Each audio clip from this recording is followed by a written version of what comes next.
O Enigma. Maria Gertrudes pelo Espírito J. W. Rochester. Amor e Equilíbrio Audiobook.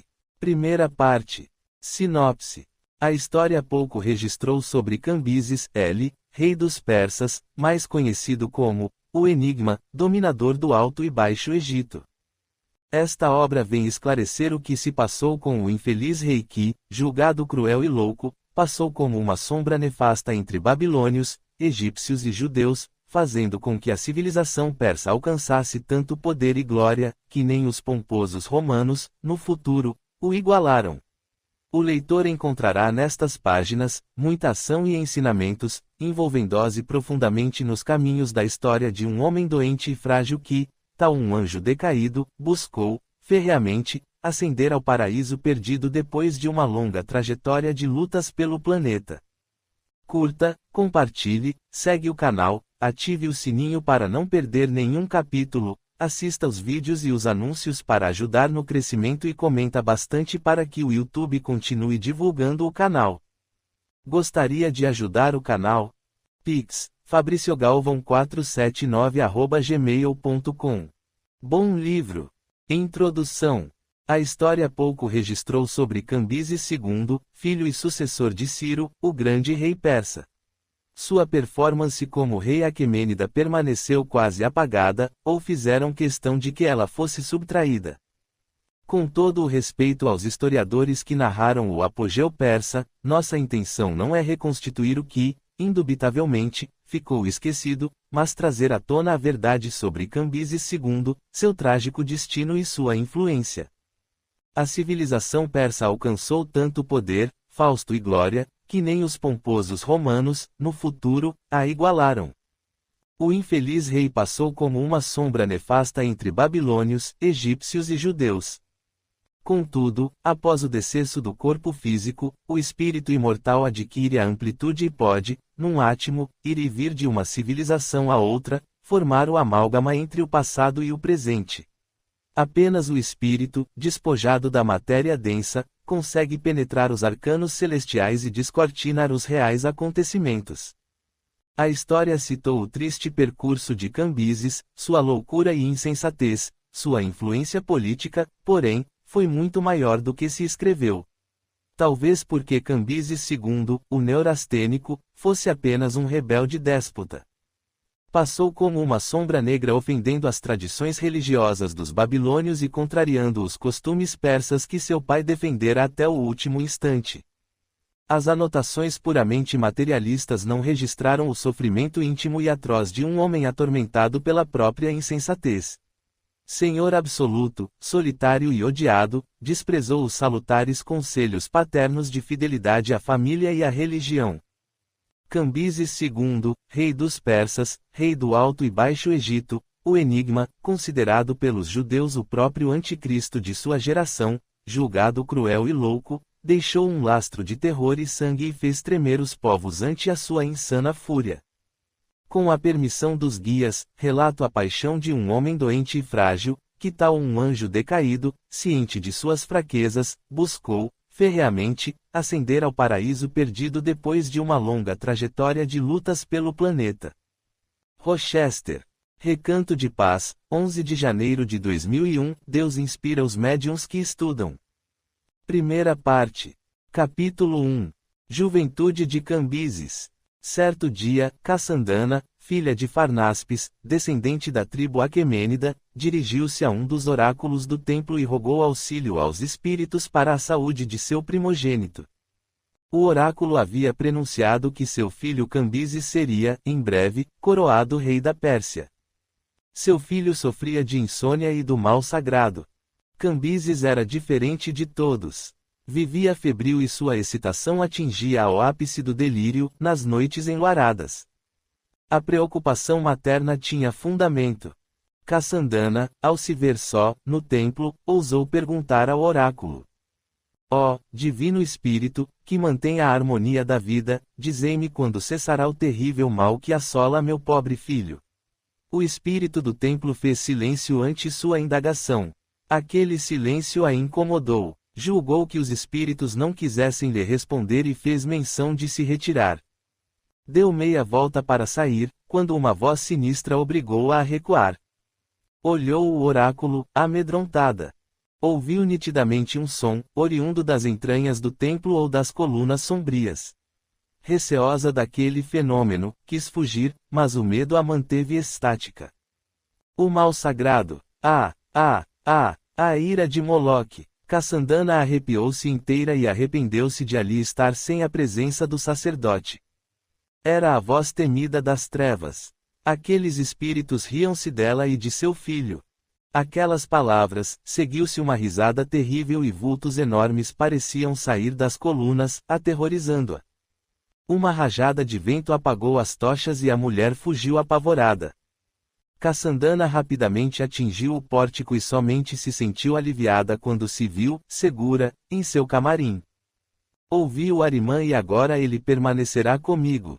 Pensou aflita, mergulhando a cabeça nas duas mãos e se jogando ao chão, em profunda contrição. Trazia a cabeça cheia de terríveis presságios quanto ao mal sagrado e o destino do querido filho e fez questão de esconder o que presenciara, temendo a ira daqueles espíritos. Dias depois, a rainha adoeceu gravemente. Nenhum médico conseguiu diagnosticar seu mal. Os sacerdotes, desconfiados de algum sortilégio maligno, trataram-na com orações, ervas medicinais e ofertas aos deuses do templo. Mas a soberana queria ficar longe dos sacerdotes e daqueles demônios. Talvez tudo estivesse acontecendo porque seu primogênito pouco ligava às lições do livro sagrado. A infeliz rainha, tão invejada e rica, não recebia do esposo o carinho que almejava. Farnaspes, seu pai, dera-a em casamento apenas para anexar territórios medas 8 aos domínios persas. Contudo, ela amava Ciro de todo o seu coração. Sentia-se enciumada da atenção que ele dispensava às jovens escravas, beldades, com as quais ela não podia competir. A rica mulher tinha motivos de sobra para ser infeliz. Mergulhada em seus pensamentos, a rainha ouviu alguém gritar no pátio. Quietos, os deuses vão agir. Era Cambises, que ameaçava sofrer mais uma crise epilética. Oh, não! Exclamou a mãe, sobressaltada. O herdeiro do trono sofria novo assalto. Nenhum médico era capaz de agir com eficiência naquela maldição divina. Suas crises eram antecedidas por visões tenebrosas, que o faziam gemer pela casa como se estivesse sendo açoitado por seres invisíveis. Desesperado e sem alívio, o moço se contorcia, freneticamente. Alguns escravos cantavam para o espírito mal se afastar. Colocavam ramos de plantas medicinais e aromáticas, faziam penitência e se estiravam ao chão. Qualquer tentativa era vã. Ninguém conseguia deter a fúria daquele ataque. Os escravos, amedrontados, assistiam ao desfecho da cena, impassíveis. Cambises, depois de se contorcer todo, exausto, caía ao solo, e na queda sempre se feria. Em consequência disto, vivia cheio de hematomas na cabeça, no rosto e no corpo. De sua boca escorria uma gosma esbranquiçada que se misturava aos catarros. Arimã, Arimã! Exclamavam, julgando o próprio gênio do mal. Não era feio, mas seu aspecto, naquele momento, tornava-se repulsivo. Ao tornar a si, suas vestes estavam molhadas de suor e a cabeleira negra, empastada, as pupilas dilatadas e os olhos brilhantes e vermelhos. Seus próprios irmãos o evitavam, amedrontados. A crise durava minutos, embora parecesse uma eternidade. Cessou! Exclamou um escravo, aliviado. Ninguém ousava tocá-lo. O palácio passava por um momento de total silêncio. Ouviam-se apenas as orações vindas do harém. Os servos espiavam de longe e aguardavam o despertar do amo. O que se sucederia depois, ninguém poderia imaginar, pois Cambises, ao sair da crise, percorria o olhar pelo ambiente, desconfiado. Parecia enxergar além das aparências, nada por perto lhe passava despercebido. Os servos esquivavam-se sem comentários, procurando não incomodá-lo. Porém, o espírito, a centelha divina que tudo registra, tinha consciência plena daquela tragédia e se revoltava com os olhares discretos, mas críticos, ou seriam as entidades zombeteiras que dele se vingavam. Os pensamentos daquelas pessoas não tinham barreiras para ele. Sua consciência parecia se dilatar e todos ficavam ali, presos àquele magnetismo que dele irradiava. Estranho e amargurado, percebia o temor de todos, então se rebelava, buscando a solidão. Cambyses subia ao monte mais próximo e de lá não saía, até passar a perturbação que lhe invadia a alma. Outras vezes, montava em seu cavalo, saía pela floresta e só regressava ao anoitecer. Capítulo 2. A Rainha. Certo dia, sob a sombra das tamareiras, a rainha e uma mulher conversavam, quando vozerio e risos chamaram-lhes a atenção. Eram os filhos de Cassandana que corriam, seguidos por escravos. A amiga observou, atentamente, os dois rapazelhos atirarem flechas, numa pacífica competição. Eram belos e atléticos. Viram-se observados pelas mulheres e fizeram questão de exibir seus músculos e sua pontaria. Astrudes desejou alegrar a infeliz soberana e teceu um espontâneo elogio. Oh, Cassandana, nunca vi homens tão belos entre os filhos de monarcas. Cassandana sorriu ante a observação, mas sabia o quanto isto lhe custava. Ah, minha boa Astrudes, tão belos quão infelizes. Apreciar a beleza de seus filhos era-lhe quase impossível em meio a tantas contrariedades. Como ser feliz se vivia rodeada de servos e familiares insatisfeitos? O palácio era um mundo de intrigas domésticas e a indiferença do esposo era o que mais a fazia sofrer. Impossível ser feliz com tantas disputas entre súditos, conselheiros do rei e de seus filhos que cobravam ciúmes. O grande harém, vigiado por eunucos, constituía um foco ardente de insinuações malévolas. Então respondeu, lamentando-se: sim, Astrudes, pobres filhos, Ciro nem sequer nos olha. De meu senhor, recebo apenas desprezo. Tem sua atenção voltada para as campanhas e o harém de novas escravas que o acompanha por toda a parte, não o deixa sentir minha falta. Astrudes olhou-a silenciosamente, sem coragem de incentivar o assunto que a amargurava, mas Cassandana continuou falando, necessitada naquele dia de desabafar sua dor. De que me vale o título de rainha, se sou humilhada como a pior das escravas? Sinto-me deprimida e penso em morrer. Ciro somente tem olhos para Nitetes, a escrava egípcia que ele mantém como refém. Como fazer se meu filho, doente e vulnerável, exige meus cuidados? Confessou-se a amiga. Exatamente naquele momento, Cambyses passou por elas e ouviu sua mãe queixar-se, fingiu-se distraído para compreender o assunto. Ouviu-a citar a escrava egípcia e aguçou os ouvidos. Realmente, Nitetes era uma bela e ardilosa mulher, que há pouco tempo fora trazida para o palácio e assumia ares de rainha. Intrigante e sensual, era a única escrava que havia se deitado com o rei por mais de uma vez. O belo rapaz aproximou-se das duas senhoras, fez uma graciosa vênia, retirou o arco de seu dorso e ergueu-o para o alto, desejando alegrá-las. Senhoras, diante de vós está o senhor da Pérsia, da Babilônia e do Egito. Sem entenderem o motivo daquela encenação, as duas mulheres riram. Mas Cambyses continuou erguendo o arco para o céu: minha mãe, eu te prometo, quando eu for rei destruirei o Egito de um extremo a outro e dele nada restará. Aquele tom enfático assustou-as e, sem compreenderem por que ele assim se expressava, calaram-se. Deveria ser mais uma brincadeira de Cambyses. Seu filho, quando queria, tornava-se a pessoa mais terna e encantadora. Cassandana sorriu e disse para Astrudes: não compreendo o meu filho, suas atitudes me assustam. Quando se voltou, o jovem havia desaparecido pelo jardim, entre os troncos das palmeiras. As duas mulheres esqueceram-se dele e voltaram às suas futilidades. O príncipe, no entanto, registrou o sofrimento de sua mãe e pensou, contrariado: Nitetes é a causa de suas lágrimas.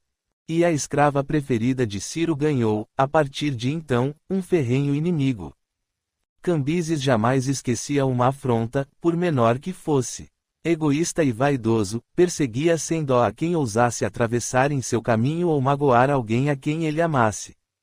O futuro herdeiro, inconstante, às vezes, misantropo em outras, Paurador, era o que se poderia chamar gênio do mal. Era turbulento e armava brigas com os irmãos, fazendo-os sofrer terríveis humilhações por insignificantes discussões. A criadagem temia suas brincadeiras. Não hesitava em torturar os escravos e caçava-os como se fossem javalis, obrigando-os a correr de 4.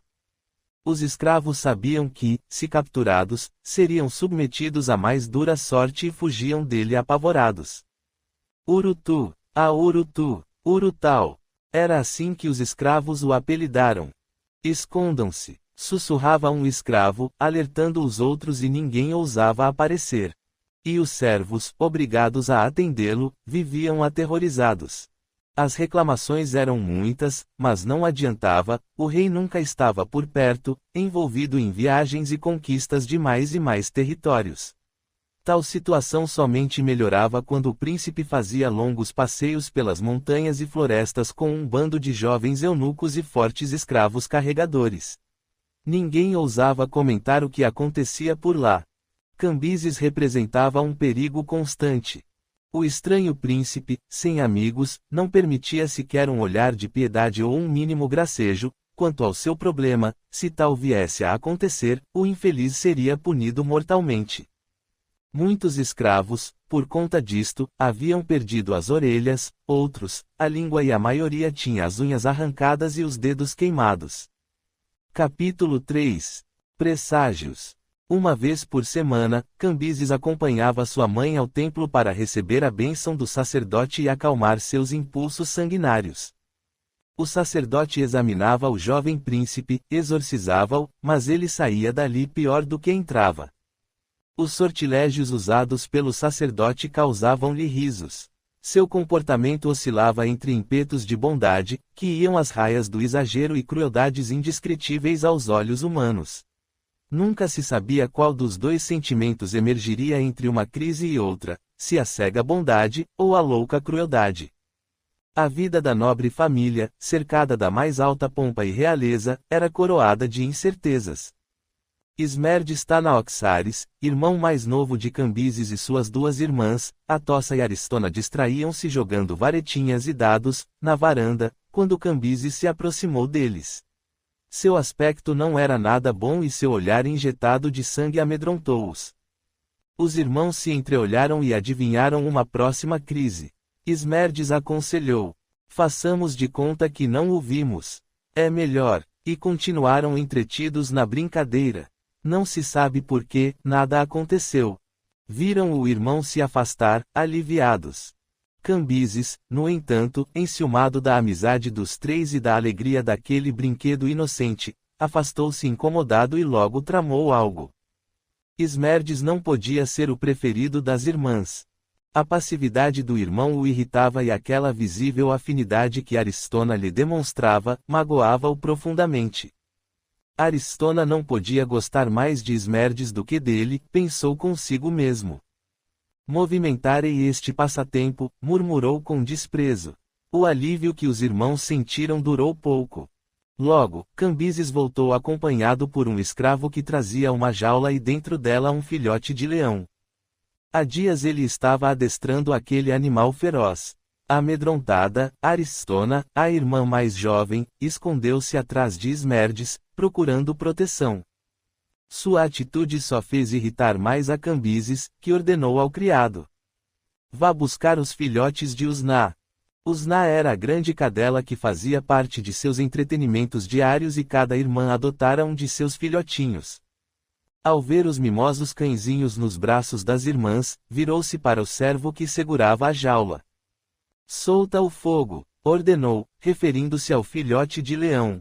Em seguida, instigou o leão para cima dos filhotes de Usna. Que trevem uma luta, ordenou Cambises, sabendo que seu leão era mais forte. Esmerdes, preocupado com o desfecho da história e as intenções do irmão, sabia que não valia a pena contrariá-lo. Deixem-no, sussurrou para as duas irmãs. Não, Esmerdes, não o meu, gritou Aristona, apavorada, abraçando-se ao encantador filhote. Enquanto isso, Atossa, abraçada ao outro cãozinho, tentava fugir. Cambises olhou-a irritado e agarrou-a pelo braço, ordenando: fica. Estás me machucando. Sem ligar, voltou-se para o escravo que, indeciso, segurava a porta da jaula. Solta-o da jaula! Exclamou o príncipe, raivoso. O leão foi solto imediatamente, para a briga. Sem piedade, Cambises o instigou. Vai, fogo, busca tua carne fresca. O animal escancarou a boca, correndo atrás do cão de Atossa, que era apenas um meigo cãozinho. Bastou o leão entrar em cena, para iniciar a gritaria. Começou a luta desigual, ante o olhar apavorado de suas irmãs. O filhote de Usna defendeu-se das garras, debatendo-se valentemente, enquanto que o outro cãozinho permanecia preso pela corrente na mão de Esmerdes. O filhote, no entanto, vendo o irmão preso, ficou aflito e, num momento de descuido de Esmerdes, soltou-se e atirou-se com toda a fúria contra o leão, travando uma briga intensa para salvar o irmão. Infelizmente, o leão estraçalhou o valente cãozinho, enquanto o outro conseguiu fugir. A terrível cena marcou profundamente a alma dos irmãos. Odeio Cambises! Exclamou Atossa, injuriada com o que assistira. Nosso irmão é um doente mental, disse Aristona, tentando amenizar a sua raiva. Não o defendas, Aristona, Cambises é mau e eu desejo que ele desapareça. Exclamou Atossa com verdadeiro ódio. Nunca mais se esqueceram deste fato e da atitude daquele que, no futuro, tornar-se-ia rei e a quem elas deveriam se submeter. Infelizmente, Cambises seria rei absoluto e seus destinos estariam em suas mãos. As duas irmãs de Cambises eram suas meias-irmãs e cada uma era filha de mães diferentes. Aristona, a mais jovem, era belíssima, inteligente e meiga.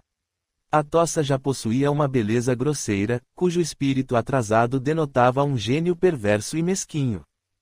Ambas, porém, permaneciam sob a tutela de Ciro e, desde pequenas foram entregues a Cassandana para serem educadas. Ciro as queria tornar princesas do reino. Elas serviriam para serem enviadas a futuros reis como preciosas mercadorias. Capítulo 4. Cambises na Babilônia. Passou-se o tempo. Ciro e seu exército saboreavam suas conquistas. As grandes riquezas amontoadas davam-lhe suporte para muito tempo em descanso. Os generais e soldados que se destacavam, ocupavam, junto ao rei, postos relevantes. Desta vez, Cambises acompanhou seu pai a Ecbatana, onde estava concentrado o grande tesouro. O jovem príncipe, ao montar seu belo animal, perpassou um olhar altivo aos seus irmãos e jogou um beijo para sua mãe, depois acenou e disse: Voltarei. Queira Deus que Cambises pereça por lá. Praguejou Atossa, quando se viu a sós com a irmã. Não fales assim, Atossa, Cambises é nosso sangue e nosso futuro rei, disse Aristona, preocupada. Não sabes que ele pretende me tomar por mulher, esperando apenas a morte de nosso pai. Falou tristemente Atossa. Impossível, se estás prometida a Dario. Disse Aristona, que sabia da conversa entre seu pai e Istaspes, o pai de Dario. Muito me apraz tal decisão, pois Dario me agrada e casando-me estarei, com certeza, minha irmã, muito longe das garras deste malvado. Nem sabes o quanto anseio mudar-me deste palácio infernal, exclamou feliz Atossa com a notícia. Tanaoxares, ao contrário de Cambises, gostava do silêncio do templo. Seu espírito meditativo e calmo era o preferido das irmãs, a quem tratava com respeito e tinha paciência em ouvir suas queixas infantis. Estando as irmãs a conversar, Tanaoxares Esmerdes aproximou-se com ares de mago, vestido em linho branco e a faixa lilás na cintura. Esmerdes sonhava tornar-se um grande sacerdote. Sorridente, fez uma observação que, por certo, agradaria às suas irmãs. O templo nunca esteve tão movimentado, exclamou em tom maroto. Por quê? Estranhou Atossa. As oferendas de hoje dariam para alimentar uma tribo, respondeu com enigmático sorriso, que foi logo entendido.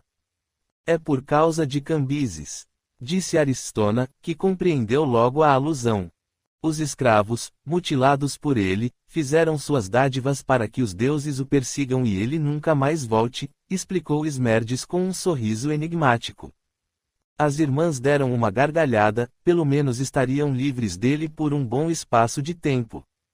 Todos os que antipatizavam com o primogênito sentiam-se aliviados e ofertaram dádivas aos deuses para que Ciro não perecesse na guerra, pois se Cambises assumisse o poder eles estariam em grande perigo. Capítulo 5. Conselhos paternos. Havia conquistado o coração dos babilônios e dos judeus por suas felizes concessões e por isso gozava de grande conceito entre os povos escravizados. Os reinos da Média, da Babilônia e da Grécia, a ele submetidos, fundiam-se, agora, formando a Mesopotâmia. Faltava-lhe dominar o Egito para completar suas conquistas. Mantinha relações amistosas com os egípcios que, em parte, já lhe pertencia, pois o faraó Amasis lhe pagava tributo, através da aliança que havia feito com Creso, o rei da Lídia. Formando uma boa política, Ciro deixava que os egípcios se mantivessem autônomos. O grande governador tinha seus olhos voltados para além do rio Jaxartes, queria conquistar o país dos Massagetas.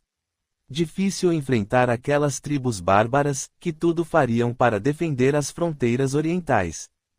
Meu pai, disse o príncipe, tenho uma meta ao acompanhar-te.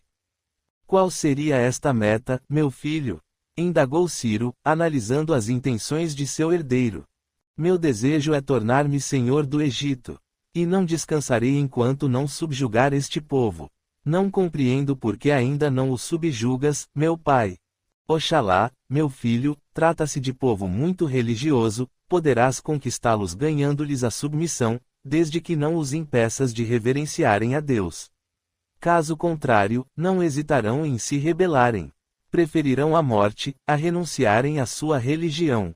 À semelhança dos babilônicos, pois somente lhes conseguia a confiança depois de lhes permitir perpetuarem seus cultos e tradições. E o que há de mal? Filosofou Ciro, adepto do zoroastrismo.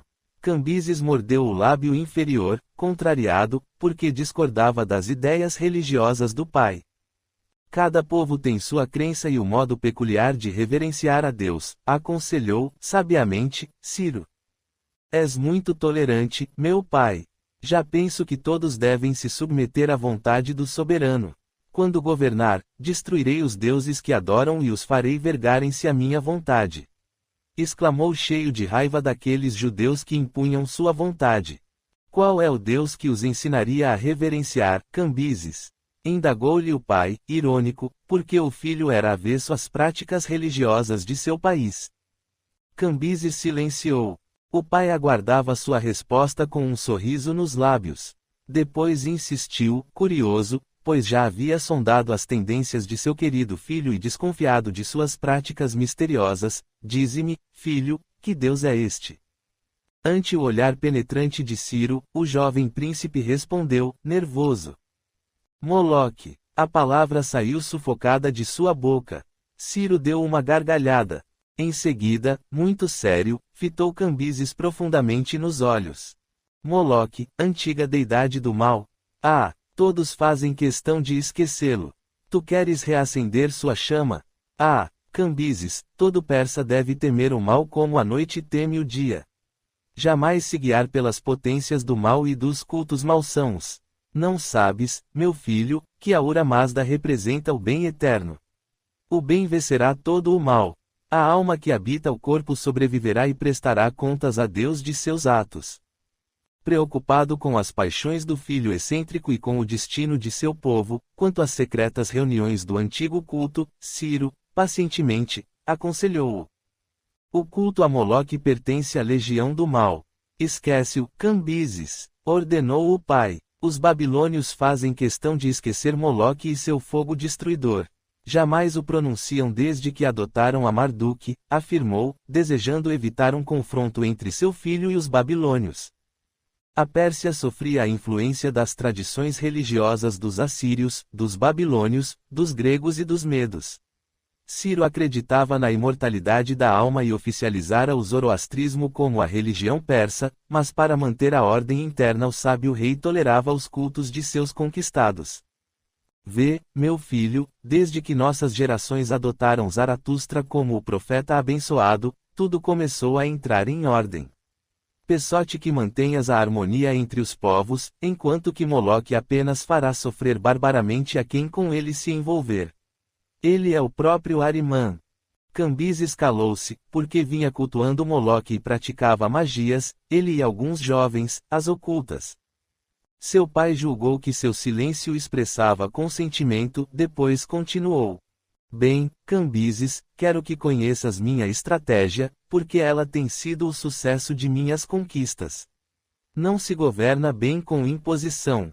Quanto aos povos, melhor torná-los felizes enquanto escravos, deixando-os livres nas práticas religiosas, explicou, referindo-se aos judeus. É muito humilhante para um rei tornar-se escravo de outro rei. Pensa melhor, Cambises, um dia, não me terás para contemporizar. Ao que Cambises respondeu altivo. Quando este dia chegar, meu pai, terei todos os povos enfeixados num só governo, então a Pérsia será o povo, e o povo falará o meu idioma e obedecerá a um só rei. Era inútil discutir com o filho e sua juvenil irreverência. Olhou-o compadecido e, como se visualizasse o futuro, falou. Ah, meu filho querido, como te enganas, pensando que uma batalha se ganha apenas no primeiro momento. Um rei escravo, aliado ao rei dominante, é a chave do sucesso. Assim se quebra a força do inimigo. Destarte, aproveita-se do que os outros povos têm para nos oferecer. Como te enganas, filho? Um rei prescinde de cetro e coroa para governar, leva-se tempo para que os conquistados se aclimatem. Pensando em tudo isto, mais vale ter um aliado sob os pés, que todo um povo submisso à força e revoltado. Não é fácil, Cambises, manter a ordem perene, não se pode descuidar a nenhum momento das satrápias. Cambises admirava o grande monarca à sua frente, mas não conseguia gravar os seus sábios conselhos. Reconhecia a mão férrea do rei que estreitava os laços de suas conquistas, mas não admitia a tolerância religiosa. Ciro parecia adivinhar suas dificuldades e alertou. Jamais te esqueças, Cambises, que os povos, no futuro, se vergarão a um só Deus, o Deus bom. Dia virá, em que um profeta, um homem apenas, será capaz de unir todas as nações e estabelecerá o seu reinado legítimo entre o céu e a terra. Assim falou o profeta Zaratustra e está inserido no livro sagrado. As palavras do rei o confundiram. Moloque falava alto a seus sentidos. Aquele profeta de que seu pai se ufanava, permanecia muito distante e irreal. As noções religiosas adotadas na Pérsia, e o julgamento das ações de cada ser por um Deus bom, como a liberdade de escolher o caminho entre o bem e o mal, confundiam a mente do príncipe persa, que pendia para o culto do mal. Na verdade, a essência desta doutrina antiga era a de despertar nas consciências a responsabilidade de seus atos. Estás a dar aso a estes judeus, ó meu pai, reagiu ele, crítico. Logo mais haverá um templo em cada canto do país. Disse Cambises desejando se livrar daquele assunto inoportuno e julgando as atitudes condescendentes de seu pai, incoerentes para com a religião persa. Não, meu filho, o verdadeiro sentimento persa está no coração e na adoração à natureza. Não se deve obrigar estes povos a uma instrução que a sua mente não compreende, explicou Ciro, mais uma vez. Desde se achares 22 é assim que tem sido. Um persa verdadeiro jamais erguerá altares e templos. Por que necessitarmos de templos, senão este da natureza exuberante e a abóbada azul que nos cobre? Estes judeus, meu pai, querem templos suntuosos, enquanto nós erguemos altares ao fogo e amamos a vida livre e o disco solar que nutre o chão. Esqueceste, por acaso, do sangue aquemênida que corre em nossas veias. Argumentou Cambises, que não concordava com os largos recursos que seu pai dispensava às construções dos templos judaicos. Nossa religião nos pede a tolerância. Jamais te esqueças. Cambises calou-se, porque assim falava o profeta Zaratustra. Ciro, então, aproveitou aquele instante, julgando que seu filho o pudesse compreender. Nunca te esqueças, ó Cambises, pois serás meu sucessor. Escuta, os judeus declararam-me servo de Yahweh. 23 É a maior honra que me concederam e alguns acreditam que seja eu o enviado de Deus, mas após conversa particular com o grande mago, eu te afirmo que eles se enganam, pois o Deus que virá em carne e osso não conhece as guerras e nem o mal. Ahura Mazda reinará no eterno. Que novo Deus é este, meu pai, tão covarde? Disse em tom zombeteiro de quem nada enxerga. Os livros sagrados narram que seu poder é soberano sobre todo o mal e todos se vergarão ante ele, sua conquista será eterna, ele sim, é o ungido do Senhor absoluto. Ele é o príncipe da luz que banirá toda a treva do mundo. É o Ahura Mazda. Meu pai, pobre soberano cuja cabeça se enche como taça de vinho das ideias destes semitas. Zombou Cambises, afrontando o pai, ansioso para interromper aquela conversa. Enganas-te, Cambises, o poder do rei é tão passageiro e incerto, que amanhã, tu ocuparás o meu lugar, se me sobreviveres. Somos apenas seres mortais. Ciro desejava prepará-lo melhor, pois contava com ele para continuar o destino de seu império, mas somente o tempo poderia modificar seu filho. Capítulo 6. Cambises, vice-rei da Babilônia. A família real encontrava-se em Persépolis, onde, diariamente, caravanas chegavam carregadas de tesouros conquistados em Ecbatana. Meses depois, a família e a corte se transferiram para a Babilônia, onde Ciro tinha grande interesse em permanecer por mais tempo, a fim de desfrutar da longa jornada e das grandes conquistas alcançadas. Era o momento propício para coroar Cambises. Foi com grande entusiasmo que a real caravana se pôs a caminho a fim de assistirem à coroação de Cambises na Babilônia. Ciro, considerado pelos judeus o enviado de Yahweh, rendeu-se aos rituais judaicos e lhes permitiu restaurar os templos. Decretou a sua volta à terra prometida, tal atitude eliminou as discórdias políticas e religiosas e seu conceito cresceu entre aqueles homens arraigados às suas leis e tradições. Que importância teria aquele deus Marduk, a quem a Babilônia caldaica se vergava? Desde que mantivessem a paz e pagassem os tributos. Ciro reconhecia, também, a força dos magos orientais que ouviam os espíritos e adivinhavam o futuro. Ele procurava tirar total proveito para si próprio e seu povo. Proclamado rei da Babilônia, todo o próximo Oriente agora lhe pertencia. A ideia de tornar Cambises vice-rei contrariou seus assessores, que julgavam o rei precipitado, mas quem ousaria contestar as suas resoluções? Istaspes chamou o conselheiro, enquanto Cambises assume o trono, iremos nós buscar o país dos Massagetas, pois tenho grande interesse naquele lugar de pedras preciosas e outras riquezas. Anexarei valioso território ao meu império, forçando a fronteira oriental. Não agradava a Istaspes, principal conselheiro do rei, ver Cambises ocupar o trono. Ele é um louco, pensava. Istaspes estava ligado ao rei pelos laços consanguíneos, quis ainda intervir, mesmo sabendo que seus rogos de nada valeriam. Devias aguardar mais um pouco, majestade, mais 30 luas. Retrucou o conselheiro, referindo-se a Cambises. Como ousas pensar que é cedo, Istaspes? Cambises II tem idade suficiente para fazer valer sua autoridade. Idade sim, mas pouco juízo, ousou Istaspes, que detestava Cambises. O conselheiro intencionava ver Dario, um de seus filhos, ser mais tarde coroado rei Aquemênida, restaurando o antigo reinado da Média. A aliança entre ele e a princesa Atossa era o primeiro passo, mas Cambises e Tanaoxares constituíam um empecilho a seus projetos. Sentia-se no direito de opinar. Excluindo os dois sucessores legítimos de Ciro, caberia a Dario, seu filho, a chance de subir ao trono da Pérsia e da Média. Infelizmente, Ciro afastava qualquer hipótese que retardasse a coroação. O soberano percebeu as intenções do primo e, para que não deixasse mais dúvidas quanto à sua decisão, encarou-o com o olhar chamejante de poder e sorriu melifluo. Não te preocupes, Istaspes, teu filho permanecerá junto a Cambises como seu tenente-mor. Istaspes fingiu não perceber a ironia e fechou o semblante. Ciro perpassou um olhar altivo a seus conselheiros e ordenou, preparem a coroação de Cambises. Nenhum deles ousou mais contestar. Estava feito. Capítulo 7. Cambises, um rebelde. Ciro e seu filho conversavam, acomodados no terraço de pedra.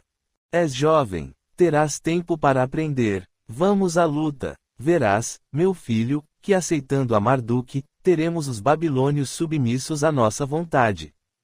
Cambises mostrava-se rebelde às ideias paternas. No plano espiritual, percebia-se nitidamente que o príncipe persa sofria o assédio de entidades malignas ligadas ao culto de Moloque. Enquanto seu pai insistia, sua fronte tornava-se escura e sombria, prestes a ter uma nova crise. Aquelas perversas entidades espirituais, antigas deidades do mal, não lhe davam tréguas. Emergiam de seu passado milenar, do sacrifício de inocentes criaturas ao deus do mal, molestavam sua alma para vingar. Eram as vítimas de Moloque, atormentadas pelo sangue e pelo fogo que lhe cobravam paz. Uma voz grossa e rouca falava dentro de sua cabeça, concitando-o a obedecer ao pai e depois fazer tudo quanto eles queriam. Aquela voz sinistra não brincava com ele. Procurou, então, mudar a sua tática rapidamente. Cambises percebeu que seu genitor jamais lhe cederia, não teve outra alternativa, senão obedecer. Será como quiseres, meu pai. Assim é que se fala, Cambises, exclamou o pai beijando-o nos lábios. Ciro retirou do anular um anel de esmeralda e entregou-o a Cambises. Aqui tens meu selo. Capítulo 8. Primórdios cristãos. O grande rei permitiu aos judeus retornarem para Jerusalém, reabilitou seus templos e lhes concedeu falarem em suas línguas. Seu harém foi acrescido de mais de 2.000 escravas judias, todas belas e jovens. A cultura persa, sob a influência dos gregos e de todo o Oriente Próximo, sofreu grande modificação nos costumes, nas leis e na fé religiosa. Os povos escravizados receberam o Avesta, que incorporava da Grande Índia a ideia do bem e do mal e a superioridade do bem sobre todos os fatos. Sob a égide do profeta Zaratustra, Deus preparava o seio da Mesopotâmia inserindo a sua sagrada lei: não façais aos outros o que não queríeis que vos fizessem. O ensinamento do profeta era um verdadeiro chamamento do homem ao dever, implantando o temor sobre o destino dos maus e a glória sobre o destino dos bons.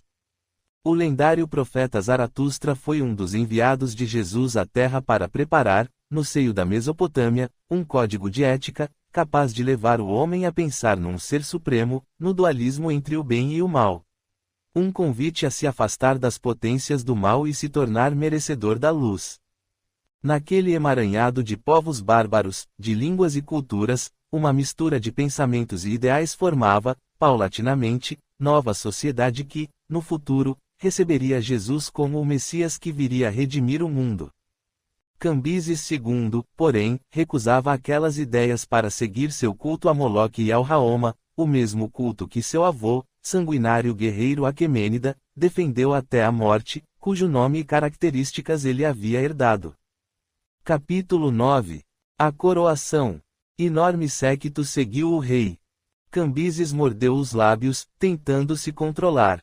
Seu olhar demonstrava a pressa em se ver livre daquelas honras, para ele, medíocres e enfadonhas. Seu pai insistia em que sua coroação se realizasse frente ao deus Marduque. Tamanha inquietação d'alma provocou nele um violento ataque. A cerimônia foi adiada. Bailarinas, ao som de tambores, deram início a uma extravagante coreografia programada para a cerimônia, e ninguém mais se preocupou com o jovem rei. Instantes depois, pálido como um cadáver, Cambises submeteu-se aos rituais babilônicos. Vestiu a roupa sacerdotal e acompanhou a cerimônia que nada lhe significava.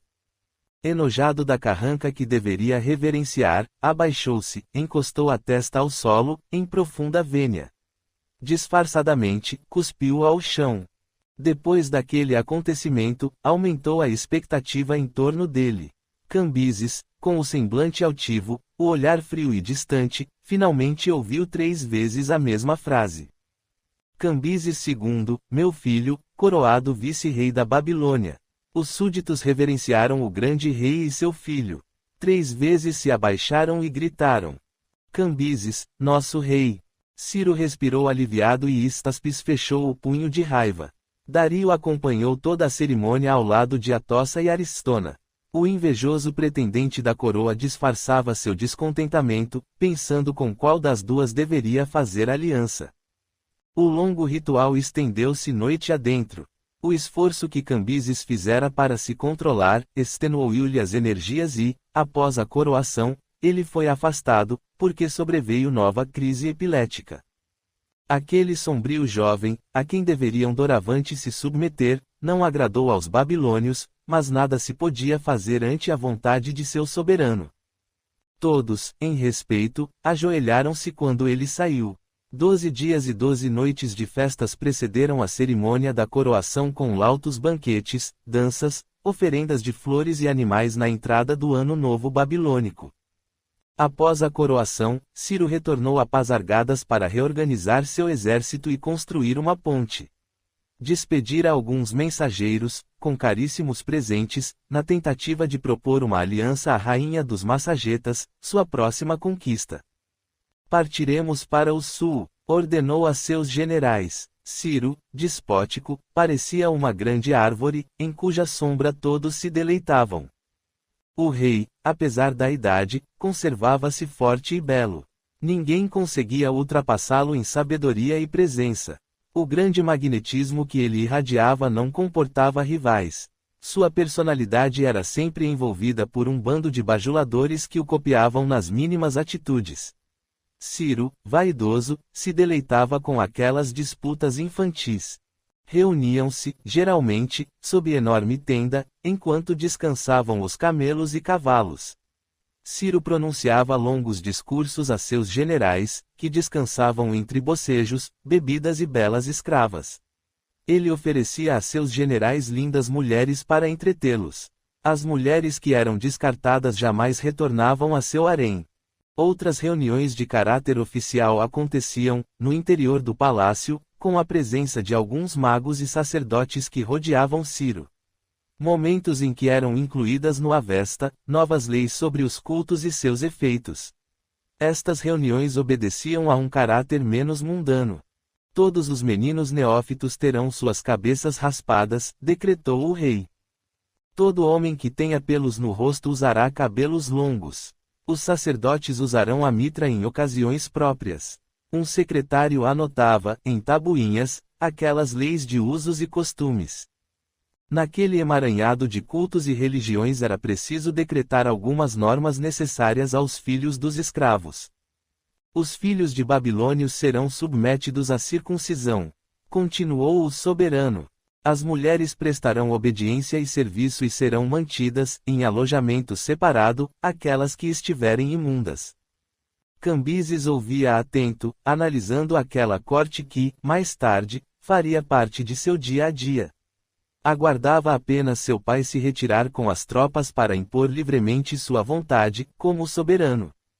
Herdara de seu pai o espírito guerreiro e destemido, mas sua ansiedade em dominar os inimigos, torná-los escravos, desfrutar das belas escravas era enorme.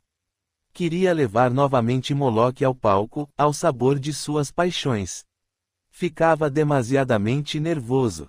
Capítulo 10. Esmerdes. Tanaoxares Esmerdes ordenara Simago. O mago exultava quando o pai e os soldados se afastavam para as campanhas de guerra. Meses em que o palácio e a cidade se esvaziavam e os cultivadores do campo enchiam os celeiros e os artesãos trabalhavam incansáveis. A cidade ficava serena. Todos podiam se deleitar em caçar javalis e treinar pontaria com arcos e flechas. Correr livres pela floresta. Os dois irmãos haviam participado dos cultos babilônicos, dos judeus e dos semitas e tinham compreendido a essência filosófica de cada fé.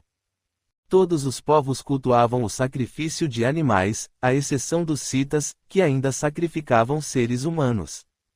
Esmerdes, dedicado à magia, havia alcançado os 7 estágios, enquanto Cambises, sob o efeito da Raoma, perdia-se na busca do eterno. Cambises e alguns companheiros aproveitavam a ausência de Ciro para perpetuarem o culto a Moloque. Para isso, ele e um grupo de jovens se dirigiam às montanhas, nos lugares mais desertos, onde se erguiam altares de pedra em plena natureza. Acendiam fogueiras, assentavam-se em círculos, enquanto um deles atirava ao fogo castanhas da árvore sagrada. As castanhas queimadas exalavam uma fumaça e um forte cheiro que os embriagava e alguns começavam a ter visões. Nas entranhas dos animais e no sangue das vítimas, acreditavam desvendar o futuro e se tornarem mais fortes. Essa droga atuava em seus cérebros provocando visões e alterações fisionômicas. Seus olhos se dilatavam, o nariz e a boca pareciam aumentar como se estivessem inchados. Esmerdes criticou o irmão pelos excessos, pois aquele ritual perigoso que atraía os jovens tinha consequências muito graves. Muitos guerreiros se excediam e, depois daquele culto, perdiam a razão ou ficavam imprestáveis, outros sucumbiam. Cambises, entretanto, não lhe quis dar ouvidos, porque era sob o efeito daquela droga e daquele ritual que todo o seu potencial energético surgia. Estás te excedendo, Cambises, poderás perder totalmente os sentidos. Recordas-te de Abdias, o mago, que morreu tão jovem? Sim, mas ele era fraco e covarde, respondeu, despreocupado. Muitos aboliram o sacrifício de seres humanos, disse Esmerdes, que não aprovava aquele ritual com o sacrifício de vidas humanas. Olha os babilônios, continuava Esmerdes para convencê-lo. Cambises fez um muxoxo. Esmerdes insistiu. Nosso pai é considerado, por eles, um enviado do próprio Deus. É um dos eleitos de Israel. Deram-lhe a maior honra, e se descobrem os nossos cultos ao luar. Criarás tamanha inimizade, e não sei se valeria a pena, Cambises. Se temes o licor dos deuses, Esmerdes, nada posso fazer. Não me submeterei a mudanças. Não mais participarei, Cambises, disse enfim Tanaxoares, cansado de duelar em vão. Tu irás, amanhã, ordenou, Cambises altivo. Não poderás me obrigar, reclamou sereno, Esmerdes, sem se intimidar. Preciso que vás, Esmerdes, peço-te, insistiu Cambises com doçura na voz. Somente mais esta vez, imploro-te, não me deixes. Esmerdes continuava indeciso. Cambises riu do irmão. És um grande covarde, irmão, por que não experimentas? Todos os teus poderes aumentarão. Afinal, o que temes? Somente irás ganhar. Não, respondeu, prudentemente, Esmerdes. Cambises calou-se. Aquele silêncio fúnebre convenceu Esmerdes de que ele não estava bem. Conhecia todas as suas fraquezas, mas temia abandoná-lo às extravagâncias de seus cultos nas montanhas. Prechaspes te fará companhia, disse, convicto, Esmerdes. Eu sei, mas necessito de ti, tornou a lhe pedir. Talvez eu vá, pela última vez, disse Esmerdes, dando-lhe uma esperança. Não estava disposto a participar do ritual. Mas, quem levaria Cambises de volta ao lar? Pensou, ciente da sua louca imprudência. Cambises não conhecia todos os efeitos daquela planta maldita e temia uma perigosa reação. Esmerdes olhou ao seu redor, viu Prechaspes e chamou-o. Prechaspes, não podemos deixar Cambises só, pediu Esmerdes, preocupado com o desfecho daquela próxima noite enluarada. Eu não confio em Dario. Para Cambises, nenhum culto era mais emocionante que aquele sob o luar. O culto só terminava com o sacrifício de inocentes crianças e jovens, ou de um boi, na falta dos primeiros. Tudo estava propício, Ciro já havia partido para Ecbatana. Tanaoxares não queria abandonar Cambises. Prechaspes, irei, mas saibas que será a última vez. Ciro aboliu tais práticas e, se nos descobre, seremos banidos, explicou ao amigo. Capítulo 11. Culto a Moloque. Cambises aproveitou a ausência de seu pai para realizar seus desejos. Aquele extravagante culto acontecia raramente, mas deixava marcas horríveis na alma de quem dele participava. Sob o belo luar da Mesopotâmia, cantos e tambores anunciavam a chegada do rei. Moloque estava horrendo entre as duas colunas de pedras, em cujas pontas erguiam-se duas tochas que iluminavam suas faces. A enorme máscara pintada estava envolta num cocar de penas vermelhas e brancas, o corpo vestido com uma pele de tigre e plumagens brancas nas extremidades. Ninguém poderia jamais adivinhar quem estaria ali sob aquele terrível disfarce. Moloque parecia um animal, um pássaro, um ser das entranhas da terra, o próprio gênio do mal ali encarnado, qualquer fosse a pessoa que, sob sua aparência, se escondia. Os tambores batiam baixos e, aos poucos, os sons tornaram-se ensurdecedores. As vítimas surgiram carregadas em macas, quase nuas.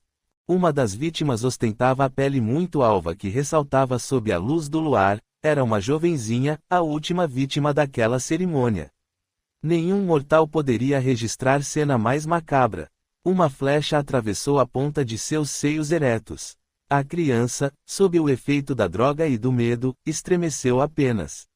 2 lágrimas escorreram dos tristes olhos quando um fino punhal retirou seu órgão genital e depois o coração, que foi entregue a Moloque, que primeiro bebeu o sangue e, depois, entregou-o a Cambises que, impassível, sorveu aquele líquido vermelho ainda quente das entranhas de sua vítima. Aquele gesto acabou por exaurir o resto de forças do infeliz príncipe que, não suportando o peso daquele momento, fechou os olhos e desmaiou. Nem sequer viu a vítima ser colocada entre as 2 colunas e ofertada ao deus malsão das trevas. No dia seguinte, nenhum daqueles jovens ousava comentar sobre o ritual. Em seus rostos adivinhava-se uma tortura íntima a sugar-lhes as energias. Eles todos pareciam feitos de cera e, tais quais zumbis, ficavam melancólicos, nervosos e irritadiços, amolecidos e insatisfeitos por vários dias. Cambises encerrava-se no leito com febre altíssima e era tratado com poções de remédios e compressas na região frontal. Esmerdes, igualmente, fugia para o recolhimento e ficava dias em completo jejum e orações até passar o terrível mal-estar. Capítulo 12. A doença. Ciro partiu para a grande planície do Irão, mas adoeceu durante a viagem. Febre e dores na testa não lhe deram sossego. Foi trazido, às pressas, de volta a Pasárgada. As dores na região ocular, que se estendiam por todo o crânio, acabaram por aniquilar o valoroso monarca. Nenhum médico conseguiu curá-lo. Então, apelaram para a ciência egípcia. O rei ordena que tragam um médico egípcio, apenas eles sabem tratar este mal com eficiência, disse Xenefrés, secretário do rei, aos oficiais. Imediatamente, partiram alguns súditos com tesouros para que trouxessem, à presença do rei, o melhor médico do Egito. O Egito, governado por Amasis, era o único povo que permanecia pagando tributos a Ciro, mas independente. Amasis recebeu a notícia com um leve sorriso. Detestava aqueles bárbaros persas, apesar de suas relações amistosas. Não é bom que provoquemos estes malditos persas, disse a PS Amético, com um sorriso estranho. Trazei-o de Aorresne, ordenou o governador do Egito. Amasis referia-se ao oficial médico que lhe causava sérios problemas e viu, naquela oportunidade, uma desculpa para descartá-lo. Mas, o oficial não recebeu a incumbência com bons olhos, porque conhecia as intenções do faraó e sua antiga implicância para com ele e suas ideias de abrir os portos, também aos árabes. O de Aorresne foi obrigado a se separar de sua família a quem amava com desvelo e sentiu seu coração se incendiar de ódio por Amasis e seu filho PS Amético. Amasis não pode se vingar pelas minhas ideias, não desse modo. Suspirou. Ah, mas eles não perdem por esperar. O médico deixou o Egito, prometendo a si mesmo que se vingaria daquela afronta. Cassandana, experiente enfermeira, tudo fez para aliviar as dores de Ciro e, jubilosa, recebeu o terapeuta que adentrou no palácio, disposto a tudo fazer para curar o rei, cativar sua proteção e depois se vingar do faraó. Minha cabeça parece um martelo. Não suporto mais, Cassandana, creio que morrerei, reclamou o rei. Acalma-te, meu senhor, o médico egípcio está manipulando os remédios. O médico tratou o rei. Dias depois estava bem melhor. O de Aorresne ensinou a Cassandana algumas práticas de medicina. A mulher, feliz em demonstrar ao soberano seu novo aprendizado, exultou com os efeitos que seus cuidados exerceram sobre ele. A vida de Cassandana, na velhice, tomava outro rumo. Apesar de nunca mais ser procurada por Ciro para servi-lo como mulher, agora assumia seu antigo posto, cuidar dele. O Diaorresne, tudo farei para que recuperes tua mulher e filha a teu lado, um homem tão bom como és, não merece ser infeliz. Ah, soberana, se todos pensassem assim. Selava-se uma grande amizade e o médico passou a fazer parte dos nobres conselheiros do rei. Capítulo 13. Um funeral. Ciro recuperava-se, lentamente, daquela terrível doença. Certa noite, acordou desolado, por causa de um terrível pesadelo. Vou morrer, exclamou suando e trêmulo.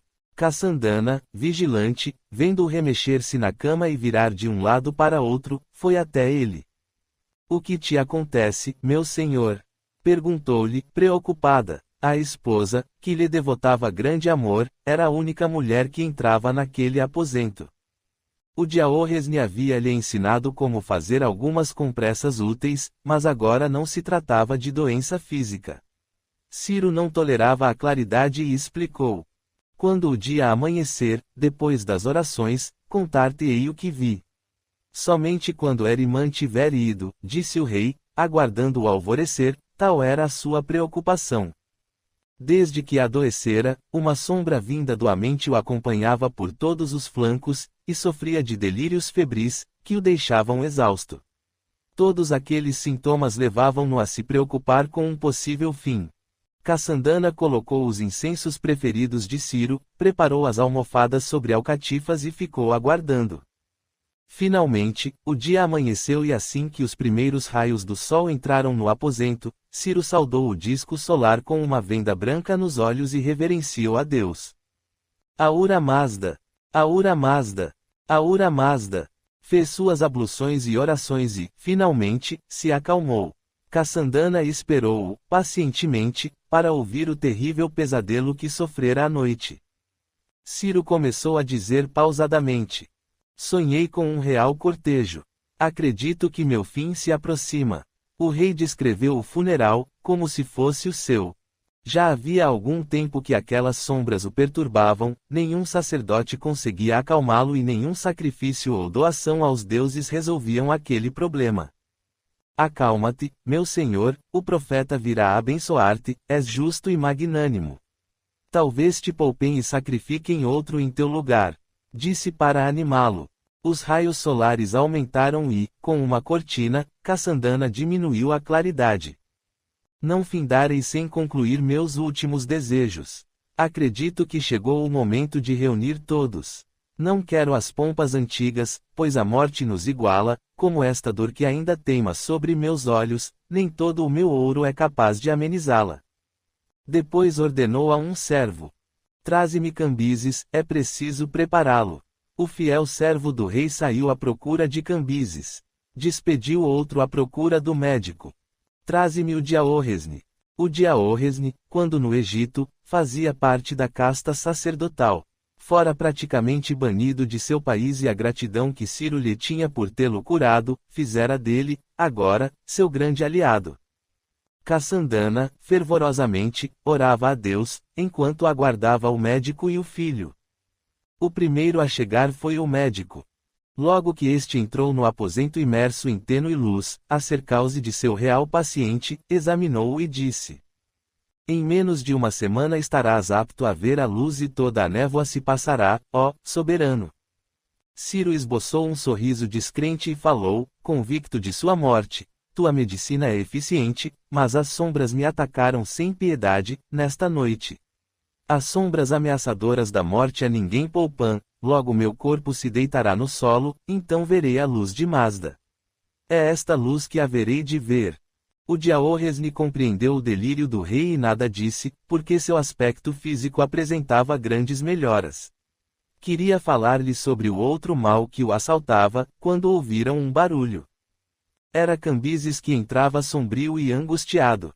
Ele, também, não tivera uma de suas melhores noites. O rei alegrou-se com a presença dele, estendeu-lhe a mão e disse: Meu querido filho, Cambises II, precisas ouvir-me.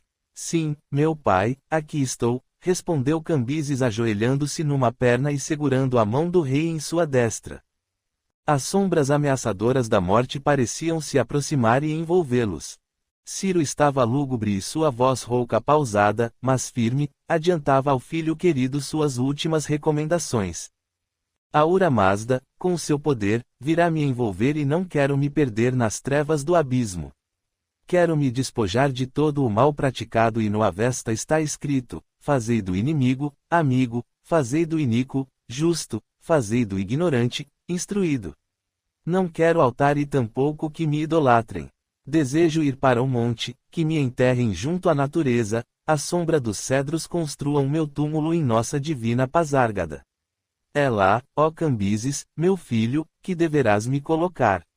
Escreva sobre o meu túmulo, mortal, eu sou Ciro, que firmei o império dos persas e governei a Ásia, não invejes o meu túmulo. Atento às instruções de seu pai, Cambises, ajoelhado ao leito, deitou seus lábios descorados em sua destra em profundo respeito. Cambises, ouve-me, pela última vez. Sê persuasivo, filho meu, herdeiro de meu país, o fogo eterno queimará as impurezas da alma. Distribui alimentos, flores e perfumes a Deus, ele apenas ouve a prece do justo. Não sacrifiques as donzelas nem as crianças, porque eles têm alma e derramam o sangue que ferve nas artérias. Sê piedoso, filho, com teu inimigo, pois ele te pagará a misericórdia com o suor de seu trabalho, o que já é uma humilhação. Tens meu exemplo, Creso tornou-se meu grande amigo e seu espírito veio do túmulo agradecer-me. Vê, ninguém morre, a alma sobrevive e encontra Deus.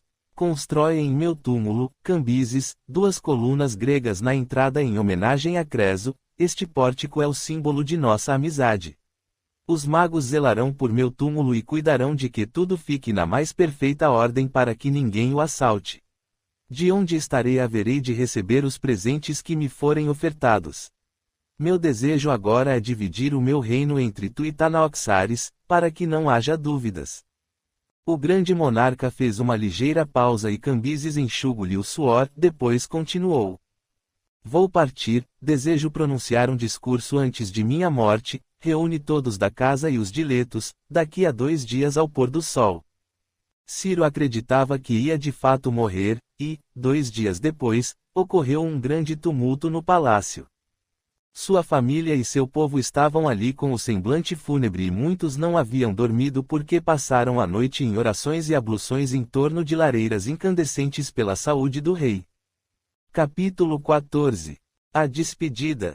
Não se podia conter a multidão à porta do grande palácio cheio de colunas talhadas em pedras. Palestinos faziam orações e ofertas no templo principal para que o rei se curasse. O pórtico, guardado por 2 estátuas de touros alados, fora todo enfeitado por guirlandas para receber o rei. 2 enormes touros ajoelhados formavam as colunas para compor a apadana onde o rei se assentou, pálido, mas firme. Ciro ostentava roupa em púrpura e dourado, seu belo rosto e seu porte ereto de rei não lhe davam aspecto de quem estava prestes a morrer. Como a palavra de rei era a última a ser dada, ninguém ousou contestar. O real harém encontrava-se em rebuliço. Os guardas eunucos caminhavam agitados acendendo círios e incensos por todos os cantos. As mulheres não continham o choro e a desgraça parecia invadir os corredores. Os lamentos descontrolados cessaram ao som grave de um portador.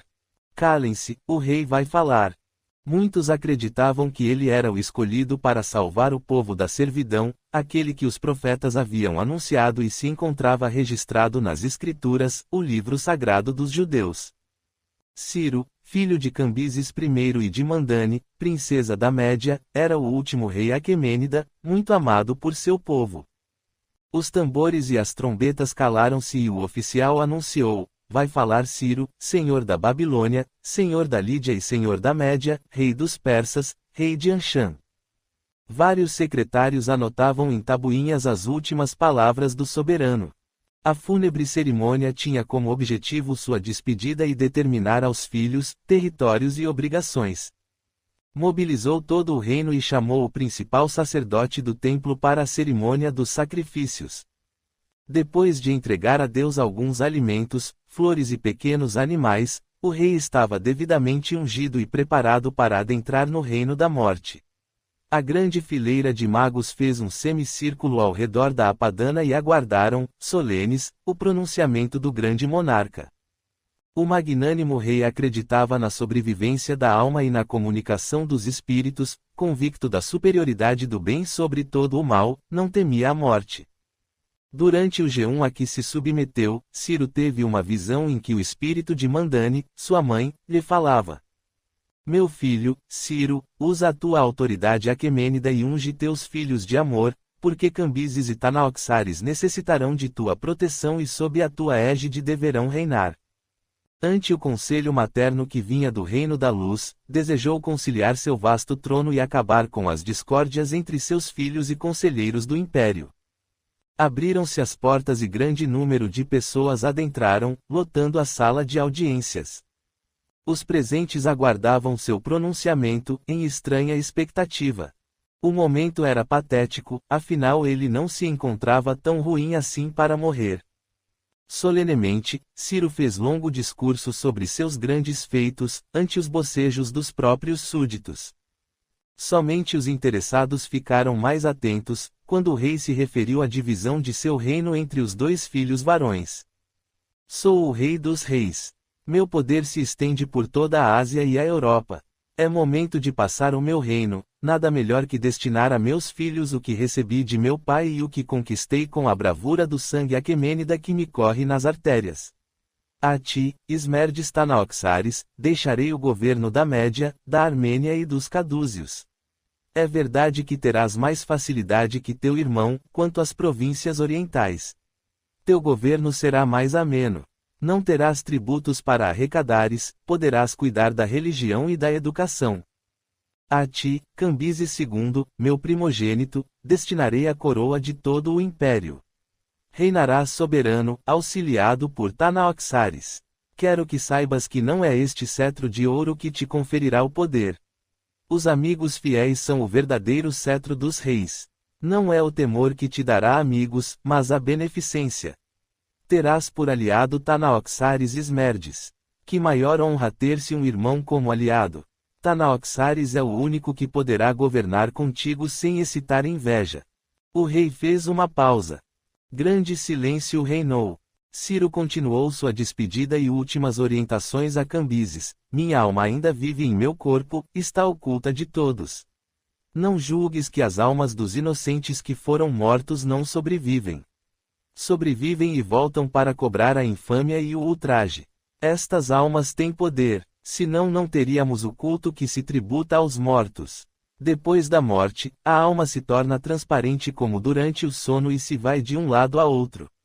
Todas as ações são vistas por Deus. É durante o sono que, muitas vezes, a alma prevê o futuro e pode se aproximar da divindade. O discurso ainda durou alguns instantes.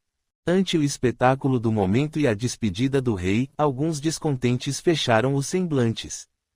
Aquele quadro parecia irreversível. A lei era esta: rei morto, rei posto.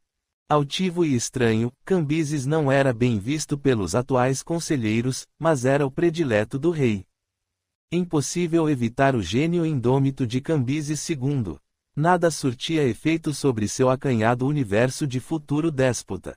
Istaspes quis dissuadir o rei a lhe entregar o trono, este, porém, nem sequer se dignou a olhá-lo. Istaspes, a aliança entre Dario e Atossa lhe dará o direito de permanecer junto ao rei e sucedê-lo em suas ausências.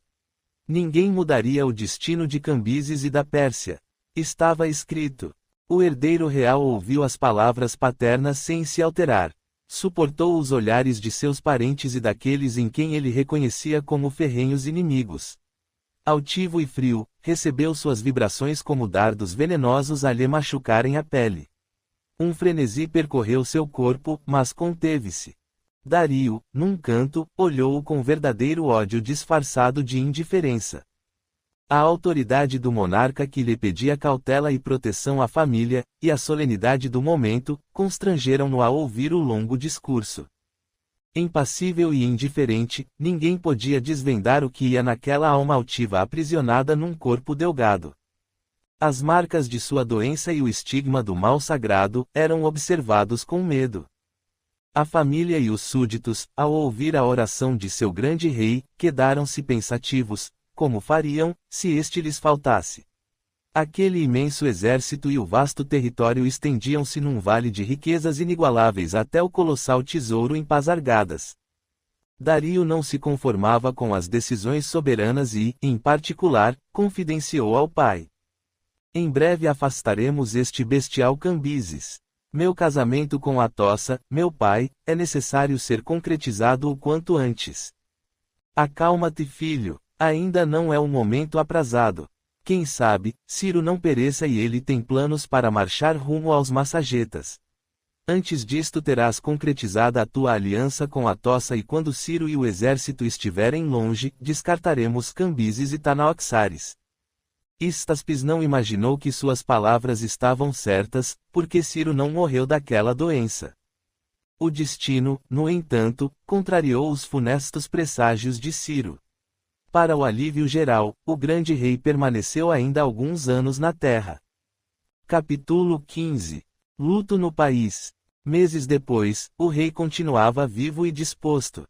O Diaorresne confirmou suas predições. Ó majestade, estás bem disposto, saudável. Não creio que morras tão breve. Folgo em ouvir-te, por isso pôr-me-ei a caminho do meu destino além do Jachartes, pois a ponte se encontra quase concluída, explicou Ciro, completamente feliz. Istaspes, a sós com o rei, investiu em seus planos. Ciro, meu filho ama Atossa, por que não os unirmos antes de nossa viagem pelo Araxo? Tens razão, Istaspes, assim ficaremos guarnecidos e Dario ficará em Ecbatana. Desse modo concretizou-se a união de Atossa e Dario, enquanto permaneceriam, na Babilônia, Aristona e Esmerdes com o vice-rei da Babilônia. As núpcias dos filhos atrasaram a campanha em alguns meses, tempo suficiente para que o exército fosse organizado. Nesse ínterim, Cassandana sofreu um colapso repentino e morreu. Este sim era o real cortejo que o rei havia previsto ao qual ele e o povo deveriam assistir. Os cuidados de Cassandana para com o rei, valeram-lhe as honras de um belo funeral. Decretou luto em todo o império. O destino, porém, cumpria seu curso. Nunca se viu tanta pompa em um cortejo, porque Ciro, ao prantear Cassandana, enterrava com ela o seu fúnebre pesadelo. Passado o susto, o povo acalmou-se, comemorando em longa festa a vida do amado rei. O povo acreditava que a Aura Mazda lhes outorgara mais 7 anos de glória junto ao magnânimo rei, sacrificando Cassandana. Segunda parte. Capítulo 1. Outro pesadelo.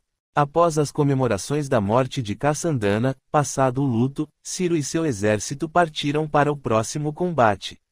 Ao se encontrarem nas proximidades do rio Araxo, outro pesadelo tumultuou a mente do monarca. Preocupado, chamou Istaspes na tenda real. Istaspes, aproxima-te, ordenou. Istaspes, ao vê-lo pálido, com 2 enormes olheiras que assinalavam seu mal-estar, preocupado, perguntou-lhe: dize-me, Ciro, não estás bem? Dormi sob este sol e tive uma visão que me alarmou, respondeu o rei, desanimado. Que novo presságio se apoderou de ti, Ciro? A visão diz respeito a ti, nobre Istaspes, pois teu filho, Dario, surgiu-me como um conspirador do reino. 2 enormes asas estavam sobre seus ombros, uma cobria toda a Ásia e a outra, a Europa. Tudo me leva a crer que teu filho esteja tramando algo contra mim e meu império. Por isso quero que vás à Pérsia verificar o que se está passando lá. Istaspes franziu a testa, preocupado com a visão de Ciro e com aqueles espíritos que lhe revelavam segredos tão íntimos. Ciro continuou: se meu sonho for verdade, saberás me dizer, quando eu retornar da guerra. Quero que traga Dario à minha presença para interrogá-lo. Por enquanto tenho que avançar contra os Massagetas. Istaspes, depois de ouvir o rei, argumentou: ó grande rei, não acredito que um persa tenha a ideia de atentar contra a tua vida. Atossa e Dario selaram alianças com tua permissão. Nas veias de meu filho, também, corre o sangue Meda. Ele tem por ti a mesma consideração quanto a mim que sou seu pai, mas se sonhaste, majestade, meu dever é obedecer-te. Cuidarei de tranquilizar-te. Suas palavras acalmaram o rei, mas este não desistiu e argumentou convicto. Não se pode duvidar de uma visão à luz clara do dia, Istaspes. Devido aos laços que nos unem, ordeno-te que certifiques a veracidade de meu sonho.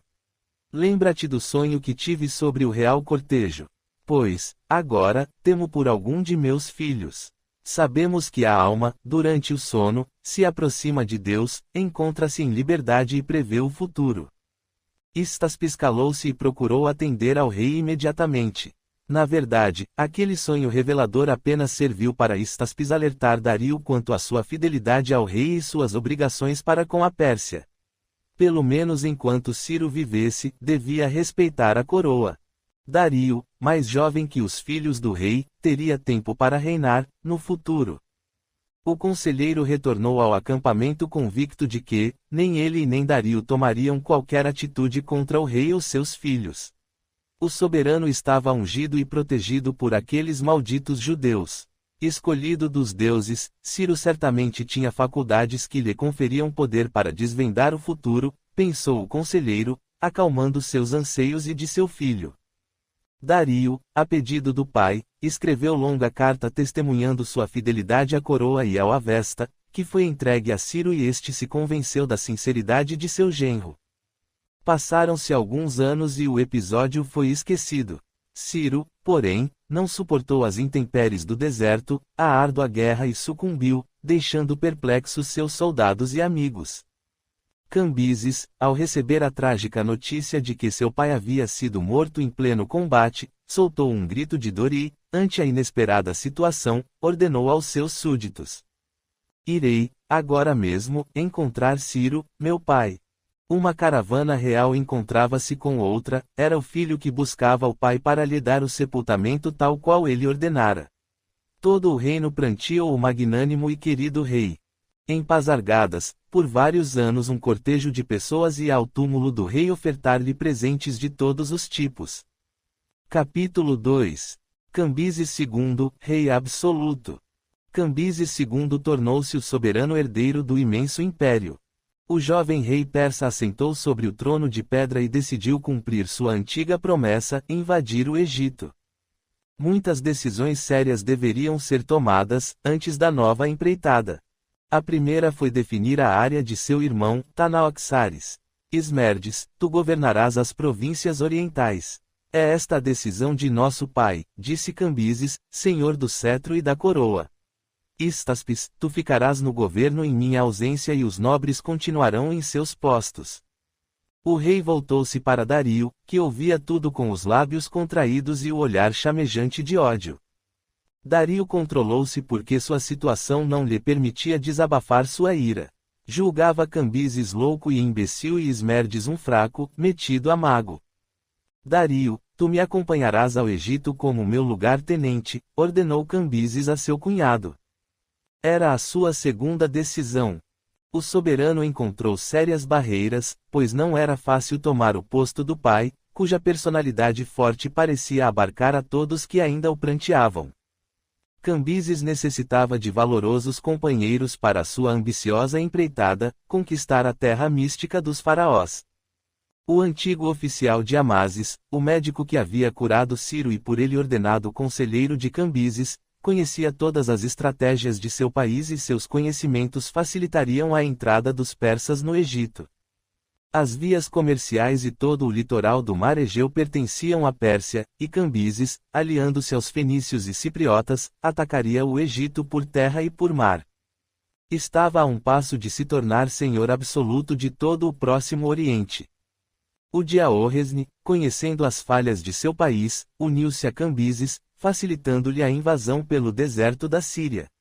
Atitude prazerosa para ele, porque se vingava daqueles a quem odiava. A morte recente do faraó Amasis favorecia aquela empreitada, pois PS Amético II, seu filho, não era um bom governante.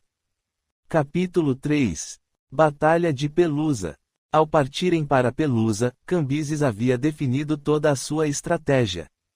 O Diaorresne, decidido a se vingar do faraó, ansioso por rever sua família, era o mais indicado para conselheiro de Cambises. Tudo faria para auxiliá-lo na conquista do Egito e valeu-se de um grande guerreiro grego. Majestade, encontra-se entre nós, Phanes, o valoroso guerreiro das tropas egípcias, disposto a nos conduzir até Pelusa, disse o Diaorresne, decidido a levar seu projeto até o fim. Cambises sorriu, satisfeito com aquela união, antevendo a vitória.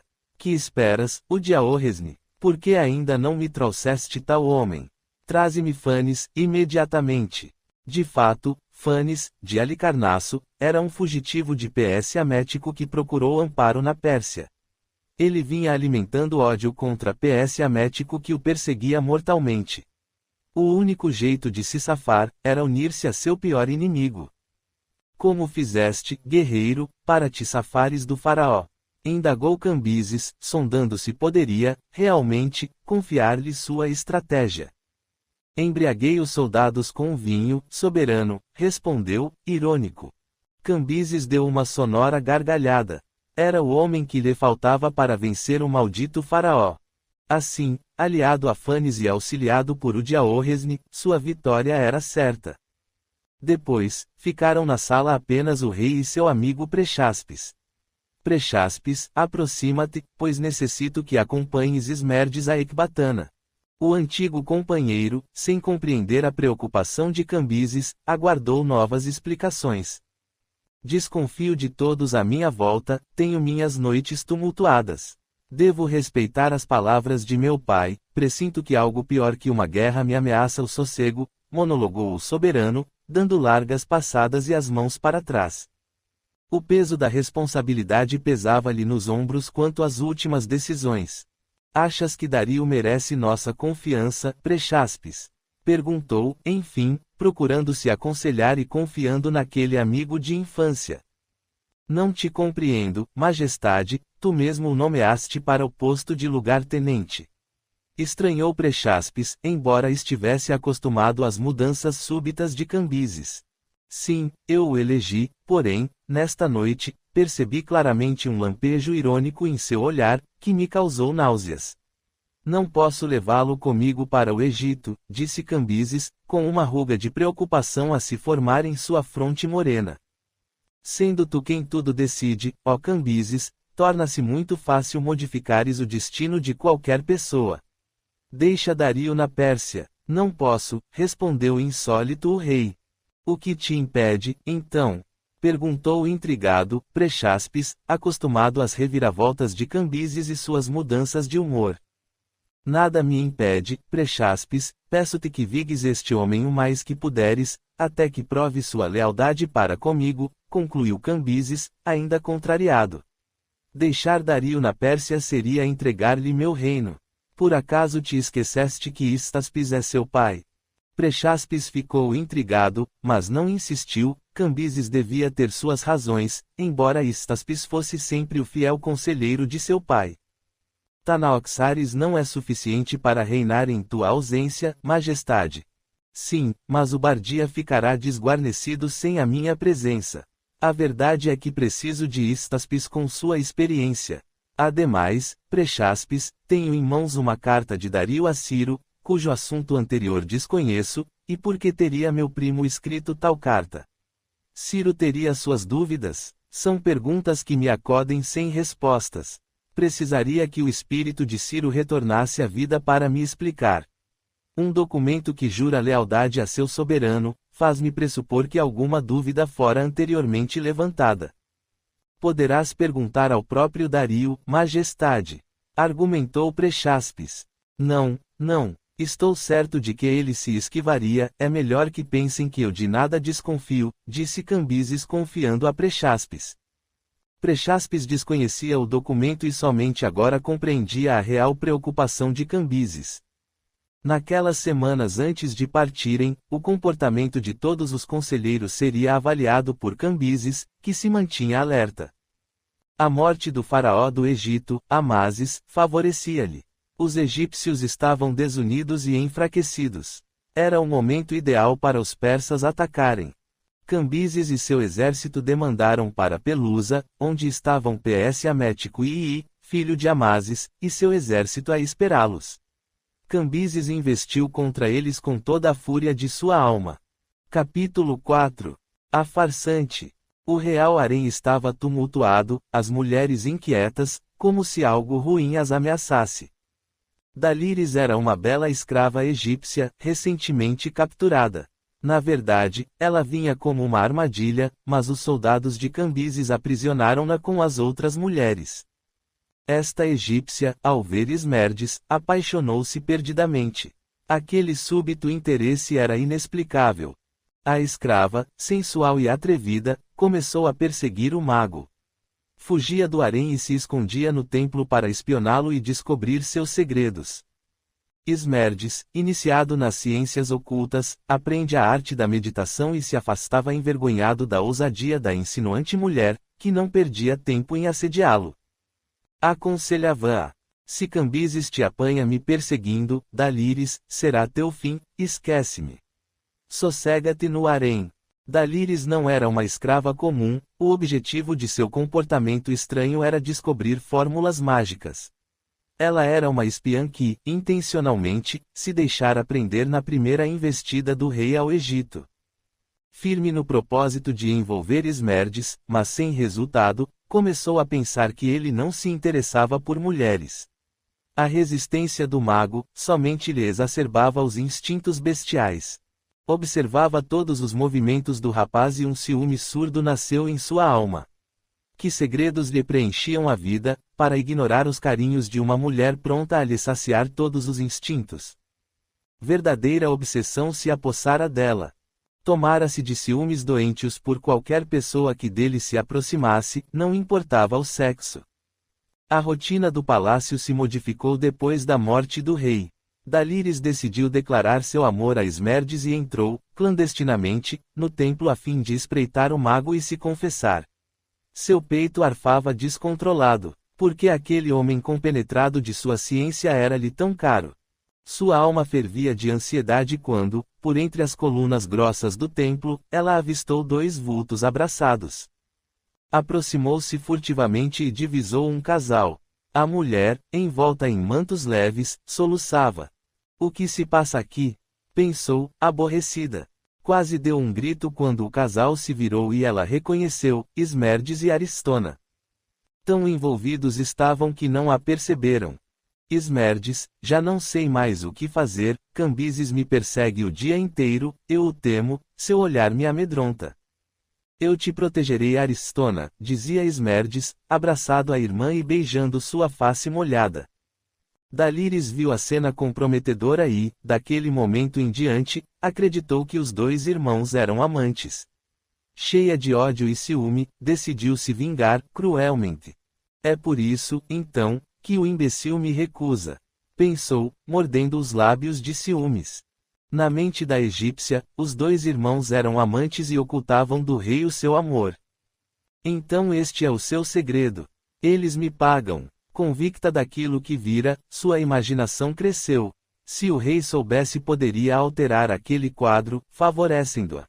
Era intrigante e audaciosa mulher, e tudo faria para se aproximar de Cambises.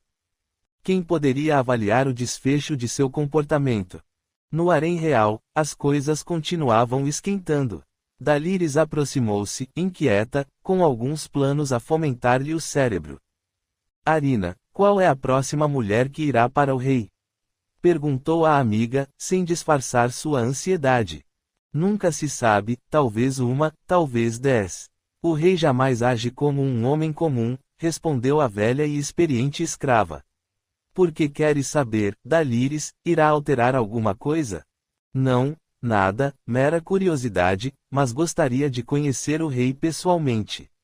Tenho alguma coisa diferente para lhe ofertar. Não se meta com ele, o que falam dele não é invenção. Alertou-a, Arina, sussurrando em seu ouvido. Eu lá temo alguma coisa, mulher. O diálogo favoreceu a escrava.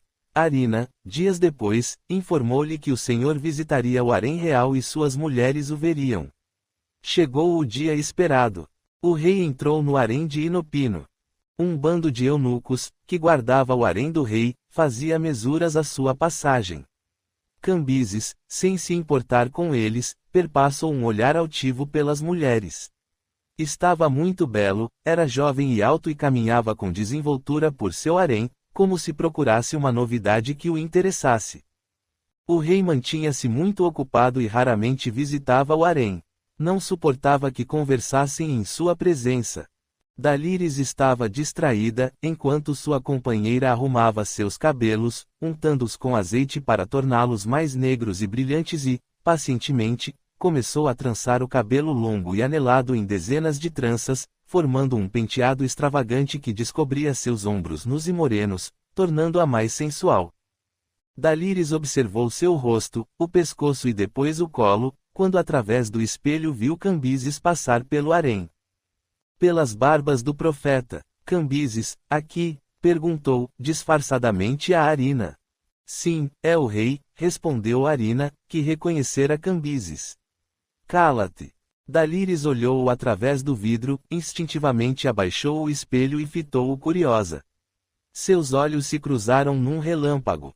O rei afastou-se e desapareceu por trás das cortinas. Dalíris sentiu-se incomodada com seu olhar de lince. Arina, fez alguma coisa para que ele volte, pediu a amiga. Deixa o rei em paz, ele é muito mau e além de tudo sofre do mal sagrado, disse Arina, aliviada, vendo que o soberano se afastava. Então faço eu. Dizendo assim, largou a amiga e saiu atrás do rei. És muito louca, exclamou alguém vendo-a passar. Ah, se o rei te percebe, mulher. As mulheres ficavam muito quietas quando o rei entrava e, logo após sua visita, alguma delas desaparecia para nunca mais voltar. Dalíris nada encontrou e retornou ao quarto, desconcertada com sua própria impulsividade. Ainda te darás mal, Dalíris, com este monarca não se brinca, recomendou prudentemente, Arina. Aquele episódio ficou esquecido e os dias se sucederam no palácio, sem alteração.